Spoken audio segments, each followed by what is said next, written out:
Hello les amis, j'espère que vous allez bien et que vous avez la forme. Aujourd'hui, on va faire une petite comparaison concernant les études au Canada et les études en France. Donc restez jusqu'à la fin, je vais vous expliquer toutes les différences, que ce soit en termes d'opportunités, que ce soit en termes de procédures, parce que les procédures ne sont pas les mêmes et les coûts ne sont pas les mêmes pour vous aider à faire le meilleur choix possible. D'abord, on va commencer par la procédure Campus France. Je pense que la plupart d'entre vous ont fait la procédure Campus France, mais ça n'empêche pas de tenter aussi pour le Canada. Parce que je vais vous expliquer un truc. Moi, lorsque j'ai décidé de quitter l'Afrique pour venir en Occident en général, j'avais tenté pour le Canada. Déjà, j'avais lancé pour une admission. J'ai fait Campus France, j'avais fait Parcoursup, j'ai fait les trois. Et en fait, c'est pourquoi j'ai eu la chance d'avoir une admission avec Parcoursup. Donc, je vous parle en connaissance des causes. Moi, je me suis vraiment battu pour avoir une admission pour continuer mes études à l'étranger. Vous connaissez la procédure basique. Il suffit juste de passer par Campus France. Premièrement, ce que tu dois faire, tu dois créer ton compte sur l'espace Campus France. Ensuite, tu fais des choix de formation, tu fais un entretien. Et si tu as la chance, tu obtiens une admission et tu fais la demande de visa pour venir en France. Mais pour la procédure canadienne, il n'y a pas d'intermédiaire, genre comme Campus. Pour la procédure canadienne, il faut postuler directement sur les sites des universités. Donc là, il n'y a pas d'intermédiaire. C'est à toi de postuler directement sur les établissements. Tu dois communiquer avec les établissements directement. C'est pourquoi il est facile d'avoir une admission au Canada parce que c'est que des écoles privées. Il faut savoir ça. En France, ici, il y a les deux possibilités. Tu as une chance d'avoir une acceptation dans les écoles publiques, ce qui va faciliter ton visa. Et la deuxième option, c'est de postuler dans les écoles privées. Et en plus, pour le Canada, ce qui m'énerve, moi, le délai de traitement est plus long pour obtenir une lettre d'admission. Ça peut prendre jusqu'à 4-6 mois juste pour l'admission.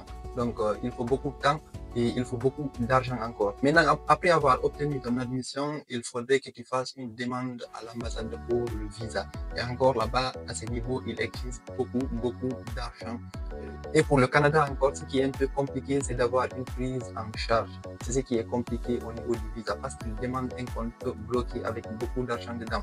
Il y en a qui mettent de 20 000 à 50 000 dollars dans un compte. Donc, deuxièmement, on va comparer le coût de la vie en France et le coût de la vie au Canada et les frais de scolarité.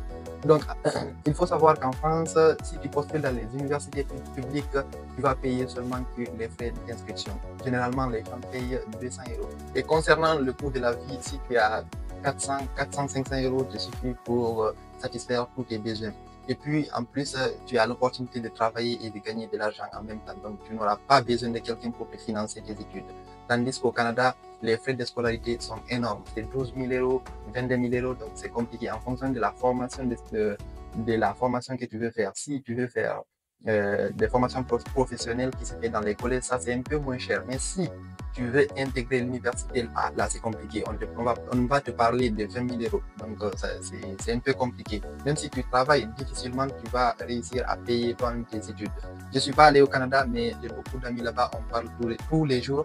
Donc ils m'expliquent comment ça se passe là-bas. C'est un peu compliqué de travailler et financer ses études sans aide de quelqu'un d'autre. Maintenant, la troisième chose qu'on doit parler, c'est les opportunités après les études. Il faut savoir qu'il y a beaucoup plus d'opportunités au Canada après les études qu'en France parce qu'au Canada, ça paye mieux. Et puis, c'est pas trop compliqué pour le changement de statut parce qu'en France, ici, même si tu finis tes études, tu ne trouves pas de travail. C'est un peu compliqué pour le changement de statut. Et il y a beaucoup qui galèrent à trouver du travail après leurs études. C'est pourquoi beaucoup de personnes continuent à faire des masters par-ci, par-là, juste pour ne pas perdre leur titre de séjour. Tandis qu'au Canada, après avoir fini tes études, tu as la possibilité de travailler pendant 3 ans après tes études et de demander ce qu'on appelle la résidence permanente. Et concernant le coût de la vie, vraiment en France, il n'y a pas mieux parce qu'il y a beaucoup d'aide. Non seulement il y a beaucoup d'aide pour les étudiants, mais aussi le coût de la vie n'est pas cher. Même en France ici, même si tu as un logement que tu dois payer à 500 €, il est possible que la CAF prenne la moitié pour toi. Genre si tu payes 500 €, la CAF peut te prendre jusqu'à 250 € et toi tu payes juste 250 €. Ensuite, si tu as la carte vitale, tu es malade, tu peux te soigner gratuitement. C'est tout ce que j'avais à vous dire dans cette vidéo. On se dit à la prochaine. Ciao.